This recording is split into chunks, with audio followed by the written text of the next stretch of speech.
আশা করি ভালো আছেন। আমার আরেকটি ভিডিওতে আপনাদের সকলকে জানাই অনেক অনেক স্বাগত। তো আজকে বন্ধুরা তোমরা থাম্বনেল দেখে বুঝে নিয়েছো আর যে রেসিপিটা তোমাদের সঙ্গে শেয়ার করব তার নাম হচ্ছে এঁচোড়ের ঝাল। এই আলু এঁচোড়ের ঝাল আমি কিভাবে বানাই সবটা কিন্তু তোমাদের সঙ্গে শেয়ার করব। আর তোমরা কি জানো এই কাঁঠালের আরেকটি নাম রয়েছে, সেটা হচ্ছে গাছপাঠা। তো চলো আমি কিভাবে এই কাঁঠালের ঝাল বানাই বা এঁচোড়ের ঝাল বানাই ওটাই কিন্তু স্কিপ না করে দেখতে থাকো বন্ধুরা, অনেক ইন্টারেস্টিং, অনেক মজার হতে চলেছে। প্রথমে কাঁঠালটাকে কেটে নেব, ছোট ছোট করে কাটবো যেহেতু আজকে ঝাল করব। আর এই যে আমার আলু কাটা হয়ে গেছে অলরেডি, এই যে আলু কাটা হয়ে গেছে। আর দেখো একটা পেপার পেতে নিয়েছি, প্রচুর আঠা হয় তো, আর যার কারণে পেপারটা পেতে দিলে পেপার সমেত ফেলে দিতে পারবো। আর একটু সর্ষের তেল হাতে মাখিয়ে নেব। কারা কারা এইভাবে কাঁঠাল কাটো অবশ্যই জানাবে বন্ধুরা।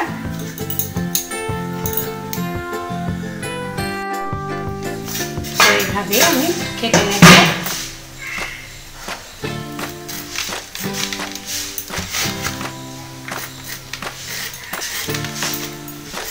কাঁঠালটা সব লাস্টেই কাটি, দেখো কেমন এবার রসগুলো এখানে পড়বে আঠাটা। আর বারবার করে একটু সর্ষের তেল হাতে মাখিয়ে নেব, তাহলে কোনো অসুবিধা হবে না। হাতে একটা আঠা লেগে যাওয়ার মানে কি বলবো সম্ভাবনা থাকে, সেই আঠাটা চট করে উঠতে চায় না তো, যার কারণে। ব্যাস এবার আমি ছোট ছোট করে পিস করে নেব। দেখো আমার কাঁঠালের ঝাল বানানোর জন্য কাঁঠালগুলো মানে এঁচোড়টা কাটা হয়ে গেছে। এরকম ছোট ছোট সাইজের আমি কেটে নিয়েছি পিস পিস করে। আর দেখো আমার হাতেও কোনো আঠা আঠাটা কিচ্ছু লাগেনি, কারণ আমি সর্ষের তেল দিয়ে ভালো করে প্রথমে মাখিয়ে নিয়েছিলাম। তো চলো রান্নাটা শুরু করি। আলু কাঁঠালের ঝাল বানানোর জন্য আমি কি কি উপকরণগুলো নিয়েছি চলো বন্ধুরা একটু দেখে নিই। এখানে আমি ছোট ছোট করে পিস করে নিয়েছি কাঁঠালগুলোকে। আর এখানে রয়েছে আলু আমি টুকরো টুকরো করে নিয়েছি খুব ছোট ছোট আকারে। আর এখানে রয়েছে পরিমাণ মতো সর্ষের তেল নিয়েছি, নুন চিনি রয়েছে, আর পরিমাণ মতো এখানে হলুদের গুঁড়ো রয়েছে পরিমাণ মতো, আর রয়েছে গোটা জিরে, শুকনো লঙ্কা, তেজপাতা, পেঁয়াজ কুচি। আর আমি একটা মশলা বানাবো, সেই মশলাতে রয়েছে জিরে, ধনে আমি ভিজিয়ে রেখেছিলাম, আর দুটো টমেটো ছোট সাইজে রয়েছে, 4-5টা কাঁচা লঙ্কা রয়েছে, 2 টুকরো আদা রয়েছে, আর 4 কোয়া মতো রসুন রয়েছে। আর এখানে লাগছে আমি এখানে প্রত্যেকটা গুঁড়ো নিয়েছি। এখানে লঙ্কার গুঁড়ো রয়েছে, এখানে কাশ্মীরি মির্চ রয়েছে, আর এখানে রয়েছে তোমার শাহি গরম মশলা। তো চলো রান্নাটা শুরু করা যাক দেরি না করে। পুরো রান্নাটাই কিন্তু এই সর্ষের তেলেই করব, খেতে খুব টেস্টি হয়। আমি একটা প্রেসার কুকার নিয়ে নিয়েছি। এখানে দেখো একটু হলুদ, একটু নুন নিয়ে নিয়েছি জলে, আর তার মধ্যে আমি এই টুকরো করা এঁচোড়গুলো আস্তে আস্তে দিয়ে দেব পুরোটা। আমাদের কাজের সুবিধার্থে এভাবে রান্না করলে আমাদের টাইমটাও অনেকটা বেশি বেঁচে যায়, আর আমরা খুব চটজলদি রান্না করে নিতে পারি। এইভাবে আমি জাস্ট একটু, অনেকে ভাপিয়ে নিতে পারবেন প্লেন কোনো পাত্রেও, কিন্তু সিটি মেরে নিলে খুব তাড়াতাড়ি হয়ে যায়। তো আমি এখানে একটা জাস্ট সিটি মারব, জোরে একটা সিটি দিয়ে নেব।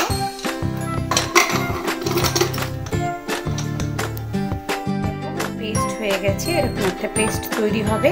আর হ্যাঁ বন্ধুরা, আমি তখন বলতে ভুলে গেছি, এতে আমি একটা গোটা পেঁয়াজ টুকরো করে দিয়েছিলাম।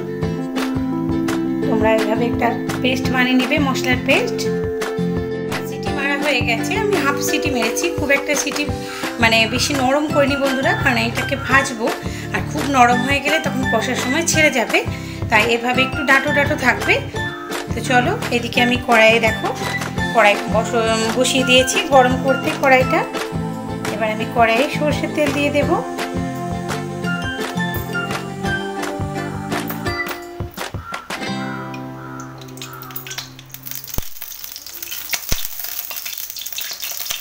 আমি ফোড়নটা দিয়ে দেব।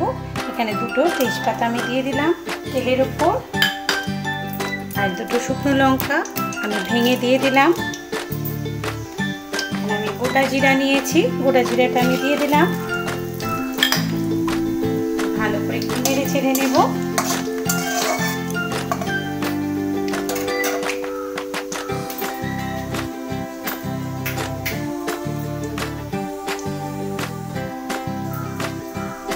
এবার আমি আলু কাঁঠালগুলো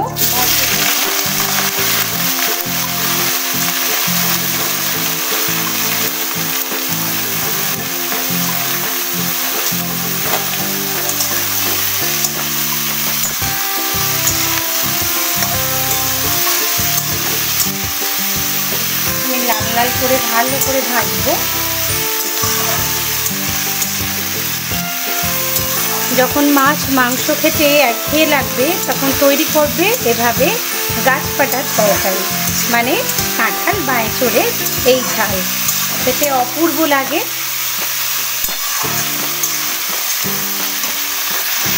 আমি আরেকটা ছোট কড়াই বসিয়ে দিয়েছি বন্ধুরা।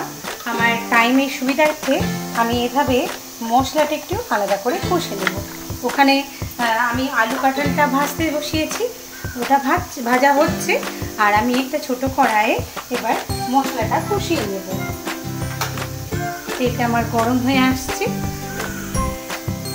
এখানে আমি কুচি করা পেঁয়াজটা দিয়ে দেব।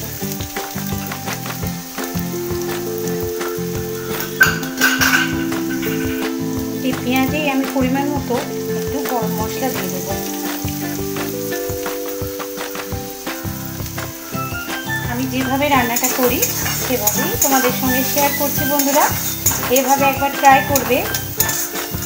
অনেকভাবেই তোমরা হয়তো রান্না করেছো, আমার মতো একবার ট্রাই করবে, খেতে কিন্তু অপূর্ব লাগে।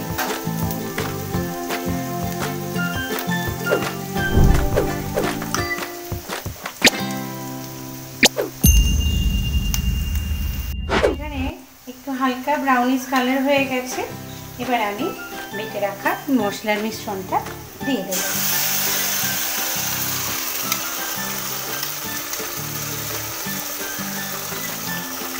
এটা একটু ঝাল ঝাল হবে বন্ধুরা, কারণ আমি লঙ্কা বেটেও দিয়েছি আর কিছু শুকনো লঙ্কার গুঁড়ো অ্যাড করব।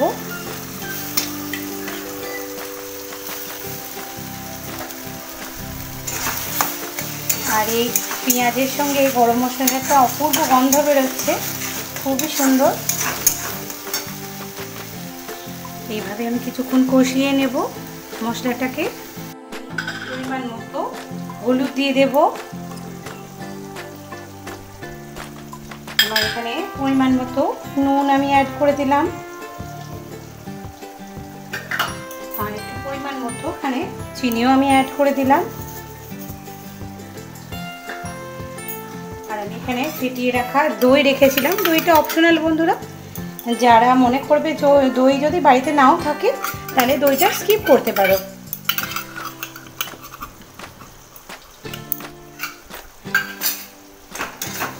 এবার ভালো করে আমি একটু নাড়াচাড়া করে নেব।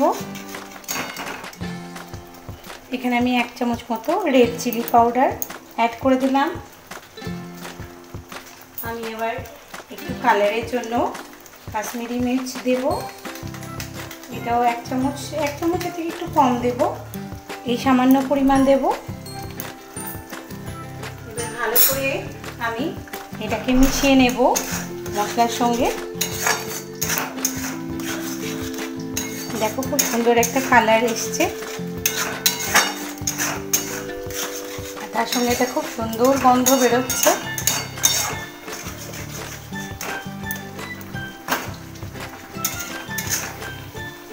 আলুটা আমার ভাজা ভাজা হয়ে এসছে। এবার আমি কষিয়ে রাখা মশলাটা এর ভিতরে অ্যাড করে দেব। এবার আমি মশলাটা অ্যাড করে দিলাম।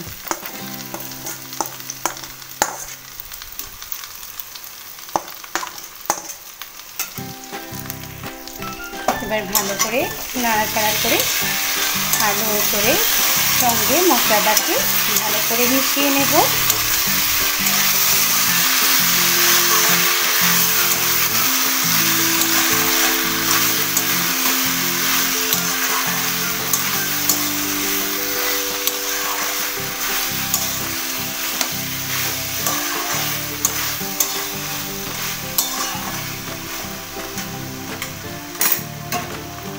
এবার আমি 5 মিনিটের জন্য ঢাকা দিয়ে দিলাম। দেখো আমার মশলাটা কষা হয়ে গেছে আর সিদ্ধ হয়ে গেছে। আলু কাঁঠালগুলো খুব সুন্দর করে সিদ্ধ হয়ে গেছে।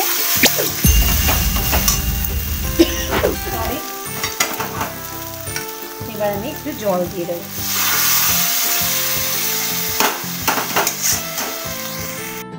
তো দেখো এবার আমার কমপ্লিট হয়ে গেছে আলু আর এঁচোড়ের ঝাল বা কাঁঠালের ঝাল।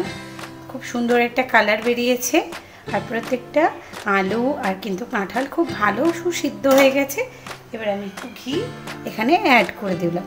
অ্যাড করে দিয়েছি ঘি, আমি ভালো করে নাড়ি ছাড়িয়ে নিয়েছি বন্ধুরা, সেটা দেখাতে ভুলে গেছি। তো আমার কমপ্লিট হয়ে গেছে আলু এঁচোড়ের ঝাল। এভাবে অবশ্যই বন্ধুরা একবার ট্রাই করবে আর কেমন হয়েছে কমেন্ট সেকশনে জানাতে ভুলো না। আর তুমি যদি আমার নতুন বন্ধু হয়ে থাকো চ্যানেলটা ঝটপট সাবস্ক্রাইব করে পাশে থাকা বেল আইকনটি প্রেস করতে ভুলো না, তাহলে সমস্ত নোটিফিকেশান চটজলদি তোমার ঘরে পৌঁছে যাবে আর তুমি চলে আসবে আমার ঘরে। আর তুমি যদি আমার প্রোফাইলটা ফেসবুক থেকে থাকো অবশ্যই প্রোফাইলটা ফলো করতে ভুলো না। দেখা হচ্ছে আরেকটা নতুন ভিডিওর সাথে। ততক্ষণের জন্য ভালো থেকো, সুস্থ থেকো, নমস্কার।